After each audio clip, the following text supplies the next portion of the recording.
Good day mga kabals, Dexter Jen here. At nandito tayo ngayon sa El Nido. Actually, this vlog is intended for April pa. Dapat. Kaso, nagkaroon tayo ng unforeseen events. So, ngayon ko na lang siya may release. So, for this vlog, isa-summarize ko na lang ang mga nangyari sa amin dito. Kung bakit kami napunta dito at bakit mabilis lang ang naging bisita namin sa lugar na ito. By the way, hindi lang ito El Nido, but you'll also have a glimpse sa side trip namin sa San Vicente. Ako nga pala ulit si Dexter, at ito ang kwento ng buhay ko.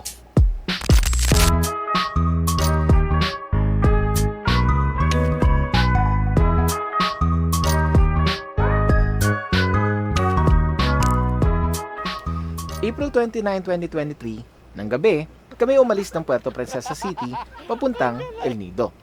Right now, as you can see in this vlog, April 30 na and nagkaroon lang kami ng mga side trips dito. Tamang palipas oras lang sa beach before kami pumunta sa hotel, kung saan namin isa-celebrate ang birthday ng kasama namin. Hindi na ako nakapag-video ng husto dito. Mas pinili ko na lang kasi na-enjoy yung moments kesa sa i-stress out ko ang sarili ko kakaisip ng mga scenes.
Kinabukasan, pumunta na kami ng San Vicente para puntahan ang mataas na parte nito, nalampas sa bato ni Ningning.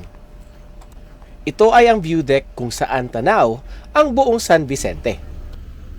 And right at this moment, nagpahinga muna kami pansamantala. At syempre bago natin tapusin ang vlog na ito, ay ipapakita ko muna sa inyo ang ganda ng lugar na ito.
Hanggang dito na lang mga kabals, no? Maraming salamat sa panunood.